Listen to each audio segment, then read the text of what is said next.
Napolitana moved back in with us after 8 months living with her adoptive family. You all already know the story of the pregnant cat from Taubaté by heart. We rescued her thinking she was pregnant, but actually it was just worms. So, like with every foster home we set up, we announced Napo's adoption, making it very clear that to adopt her, you couldn't have a dog, only a cat. Because Napo has a deadly hatred for dogs and has already attacked me coldly twice. But it turns out we didn't know her anger also extended to cats. Because the interactions that Doce de Lady with Amexa had with Enzo Lorenzo, we thought it was just her quirky way of interacting with others of her species. And that little kiss was also socializing in his own goofy way. Guys, for God's sake, if we had imagined that Docinho de Leda was actually a Zeta de Leite, never, I repeat, never would we have allowed her to be adopted by someone who already has another cat. What happened? At the time of the adoption, we found a wonderful family for Politioli, Erica and Igor, who are passionate about kittens. And in fact, they already have one, Nick, who is super sociable and loving, and it worked like a charm. They picked up Napozinha, and at first, their family life was like sweet strawberry candy. But as time went by, things got out of hand. The two little siblings, who apparently adored each other, started fighting like two fierce enemies. She and Nick don't get along. After we traveled, we returned to find our apartment full of blood. They fight constantly, so we have to keep them separated in different rooms. Nick has a lot of injuries on his head, and she has a lot of injuries too. I don't know, she really doesn't accept Nick at all, you know?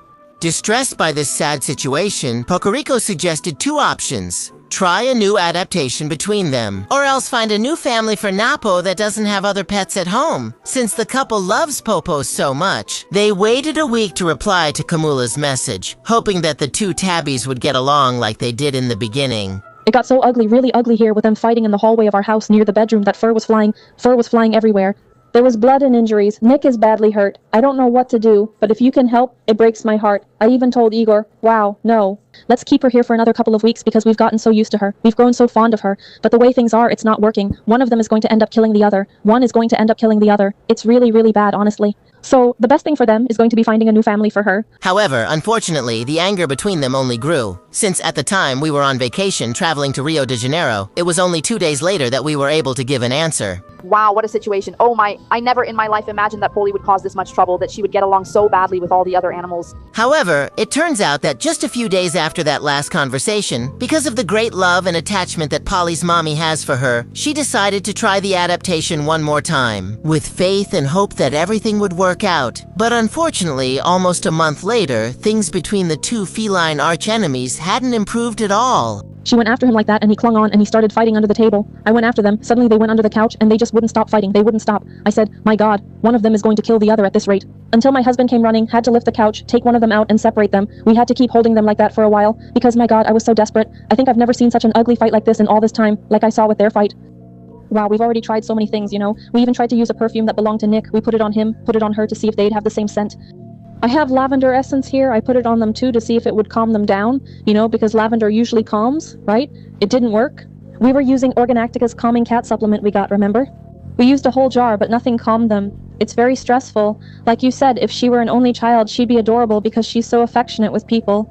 Just like I said before, I'll try again because I truly love her. She's my little companion. I say this with a heavy heart.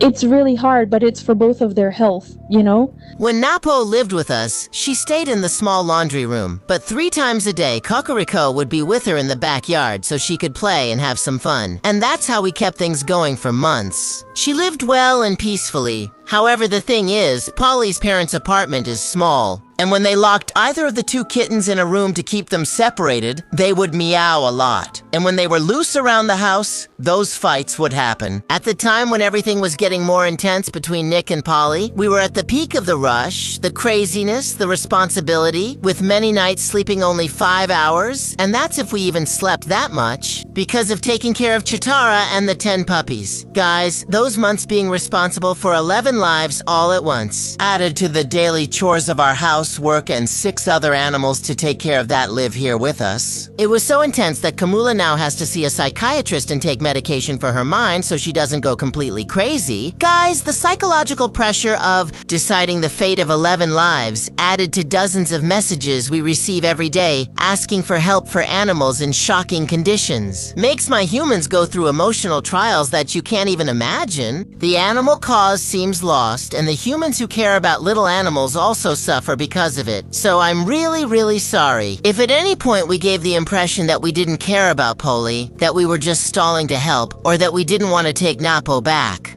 It's just that, on our side, we were fighting battles that we didn't show in the videos. So Coco posted stories on my Instagram talking about the situation that Napozinha and her parents were going through, and announcing that she was up for adoption again. But unfortunately, no family showed up to adopt Popo that didn't already have pets at home. Wow, Will, but why didn't you just take Polly back right away? My goodness, the nursing home had 11 dogs. Here at my house, there are 2 dogs and 4 cats. Napolitana, unfortunately, doesn't get along with any animal at all. Not cats, not dogs, not parakeets, not fish. And you remember that back when we fostered her, Branquinha got upset with Enzo because of Napo's scent and started fighting badly with him. Well, only now, months after Polly left, did the pirate cat become friends with Little Kiss again. So guys, there was nowhere to safely host little Polly. Until last Friday, Popo's mom posted a story about a fight that happened between her and Nick while no one was home. As soon as we saw that story, that was enough. We decided to take drastic action before something worse happened between her and Nick.